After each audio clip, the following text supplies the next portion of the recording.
누가복음 7장. 예수께서 모든 말씀을 백성에게 들려주시기를 마치신 후에 가버나움으로 들어가시니라.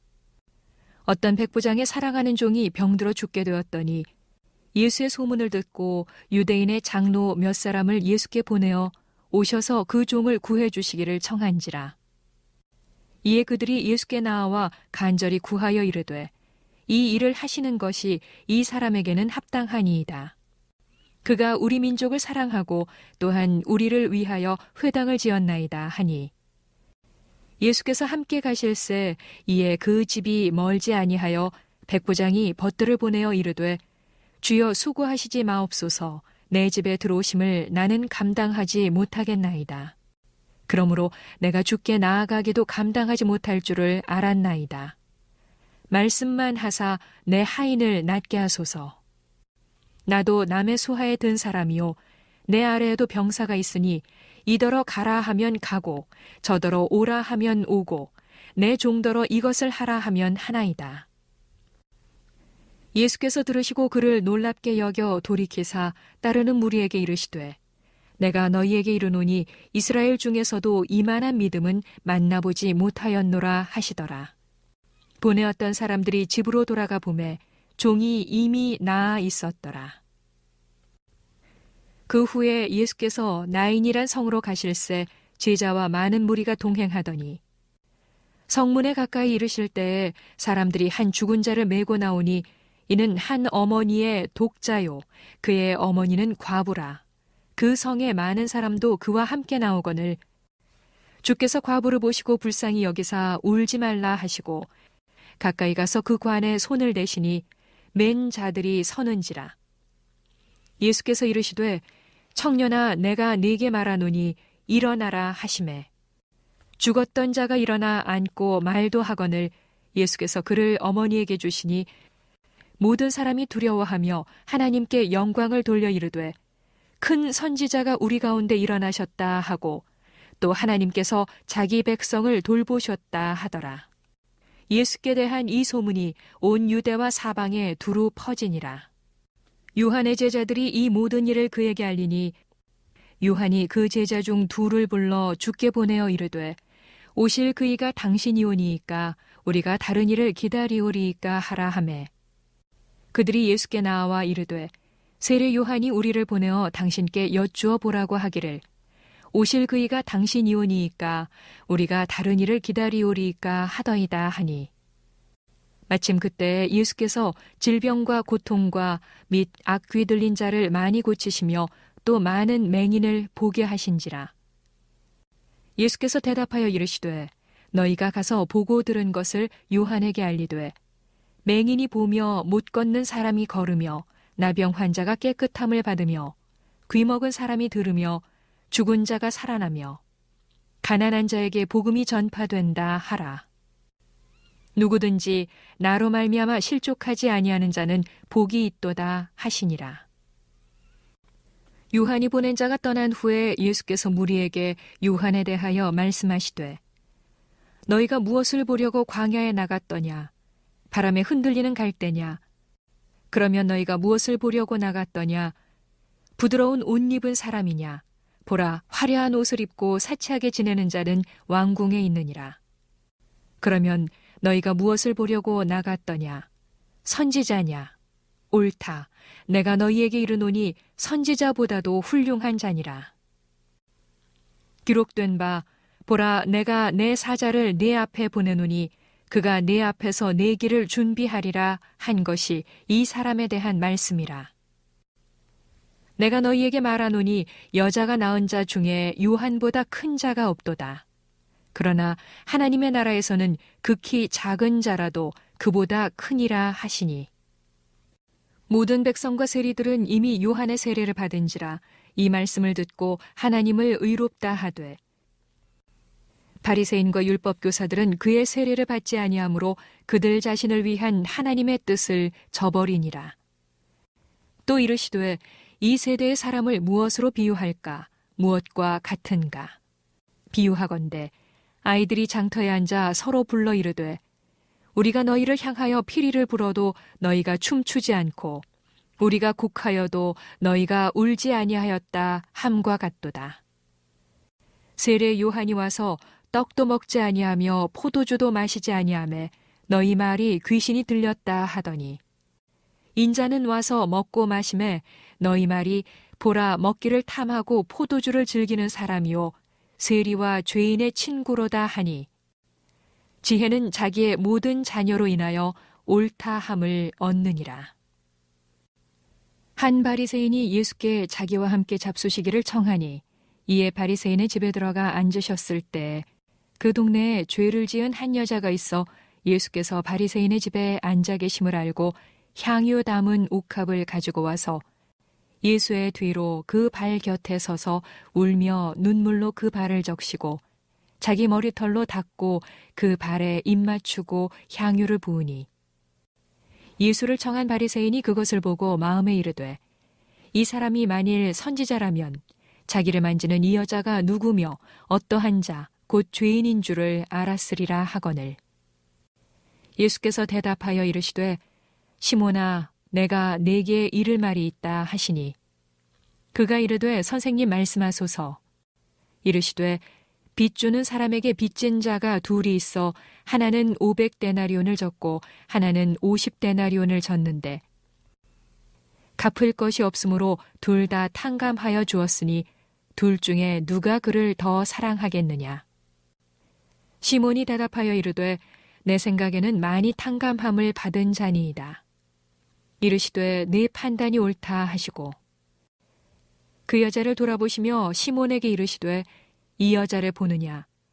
내가 네 집에 들어올 때 너는 내게 발 씻을 물도 주지 아니하였으되 이 여자는 눈물로 내 발을 적시고 그 머리털로 닦았으며, 너는 내게 입 맞추지 아니하였으되 그는 내가 들어올 때로부터 내 발에 입 맞추기를 그치지 아니하였으며, 너는 내 머리에 감람유도 붓지 아니하였으되 그는 향유를 내 발에 부었느니라.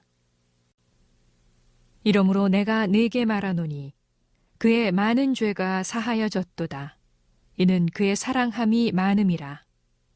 사함을 받은 일이 적은 자는 적게 사랑하느니라. 이에 여자에게 이르시되 내 죄 사함을 받았느니라 하시니, 함께 앉아 있는 자들이 속으로 말하되 이가 누구이기에 죄도 사하는가 하더라. 예수께서 여자에게 이르시되 내 믿음이 너를 구원하였으니 평안히 가라 하시니라. 새벽을 깨워 예배의 자리를 사모하여 나온 여러분을 환영합니다. 하나님의 사랑과 은혜가 언제나 함께하기를 주님의 이름으로 축원합니다. 오늘은 조건 없는 사랑과 용서라는 제목으로 말씀을 전하겠습니다. 우리는 용서라는 단어를 들으면 어떤가요? 마음의 짐을 내려놓는 홀가분함 혹은 관계 회복에서 오는 긍정적인 감정을 느끼게 됩니다. 그러나 때로는 용서하기 어려운 사람이 떠올려서 우리 마음속에 깊은 죄책감이 들기도 하지요.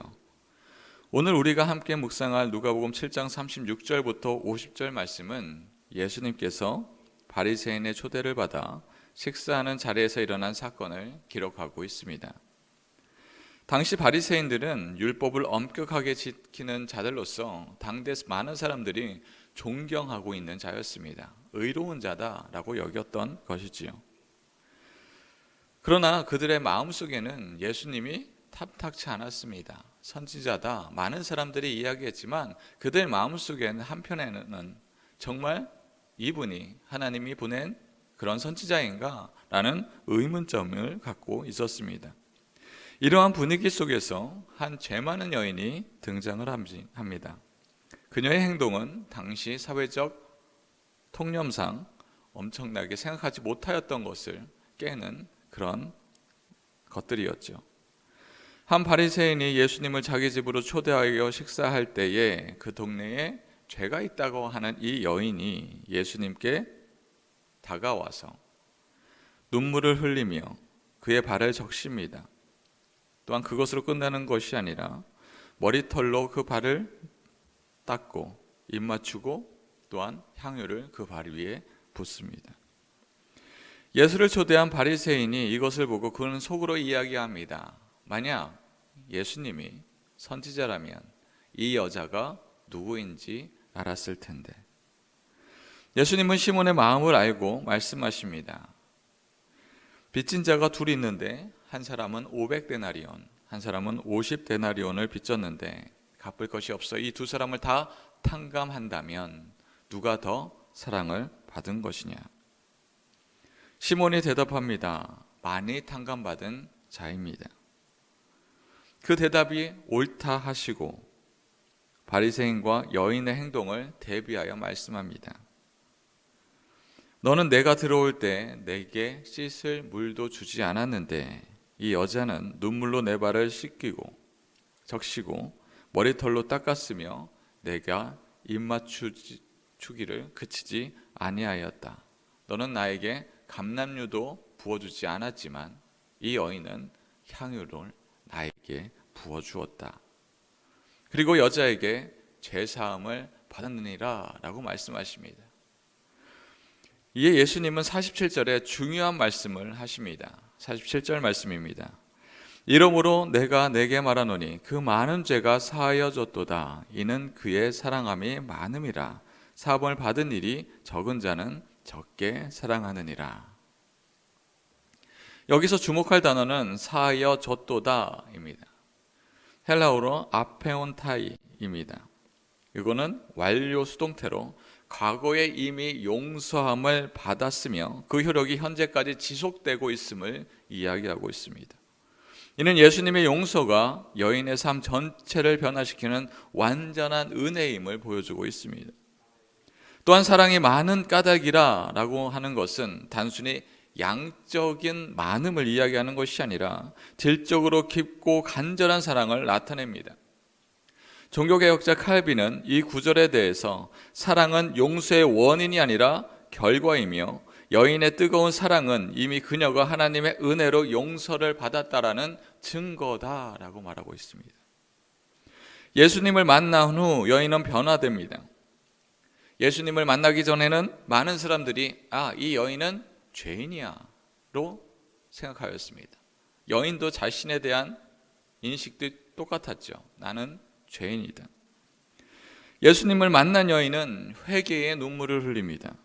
자신의 죄를 깊이 뉘우칩니다. 예수님을 만난 후 여인은 옥합을 깨트려 귀한 향유를 예수님께 붓습니다. 향유는 여인에게 있어서 귀한 재산이었을 것입니다. 어쩌면 그녀의 전 재산이자 미래를 위한 미찬이었을지 모르겠습니다. 자신이 가장 중요하게 여기던 것을 깨트려 예수님께 드림으로 그의 인생이, 그의 삶의 가치관이 변화되었음을 보여주고 있습니다. 오늘날 우리 사회는 죄책감과 수치심 그리고 서로를 향한 날카로운 정죄의 시선으로 가득합니다. 스스로를 용서하지 못하는 마음의 짐에 짓눌리고 하나님의 사랑마저 의심하는 어두운 그림자가 드리워져 있습니다. 그러나 우리는 기억해야 할 것입니다. 죄를 숨기거나 없는 것처럼 하는 것이 아니라 하나님 앞에 나아가 진심으로 회개할 때 비로소 용서의 놀라운 은혜를 경험하게 됩니다. 우리의 행위나 자격이 아닌 오직 하나님의 조건 없는 사랑을 믿고 온전히 받아들여서 주님이 주시는 조건 없는 사랑을 통하여서 온전한 사랑으로 나아가야 합니다. 또한 예수님께서 죄 많은 여인을 따뜻이 맞이하여 주었던 것처럼 사랑과 긍휼의 마음으로 서로를 품을 수 있어야 합니다. 사랑하는 성도 여러분, 오늘 하루를 시작하며 우리의 삶을 깊이 묵상하기를 원합니다. 하나님 앞에 진실함으로 우리의 연약함과 부족함을 고백하고 그분의 용서하심을 구하십시오. 하나님의 말씀 앞에 우리의 사랑과 용서가 우리의 마음을 붙들어 주실 것입니다. 그 받은 사랑을 우리 주변으로 돌려 이웃에게 작은 사랑을 실천하십시오. 시기와 질투의 눈이 아닌 하나님 우리를 사랑하였던 그 사랑의 마음으로 작은 것 하나 표현할 수 있는 저희들에게 되기를 원합니다. 또한 우리 교회 공동체 안에서 약한 부분이 있습니까? 그 약한 부분을 바라보며 이것이 약하다라고 말하기보다 그 약한 부분을 우리의 사랑으로 덮을 수 있기를 원합니다. 그리하여서 우리의 공동체가 주님의 사랑으로 아름다운 공동체로 만들어져 가기를 원합니다. 신학자 디트리히 보네퍼는 값싼 은혜는 은혜가 아니다, 값비싼 은혜만이 참된 은혜다라고 강조하고 있습니다. 예수 그리스도의 십자가의 고난을 통하여서 우리에게 주어진 용서는 결코 값싼 은혜가 아닙니다. 예수님의 모든 인생을 우리를 용서하시고 사랑하시기 위하여서 우리에게 주었습니다. 그 모든 것들을 다 받은 우리가 주님의 그 사랑을 전파하며 살아가길 원합니다. 그리하여서 우리 모두가 주님이 주신 사랑과 용서를 마음 깊이 새기고 그 은혜에 감사하며 새로운 하루를 시작하며 살아가는 저와 여러분들이 되기를 주님의 이름으로 축원합니다.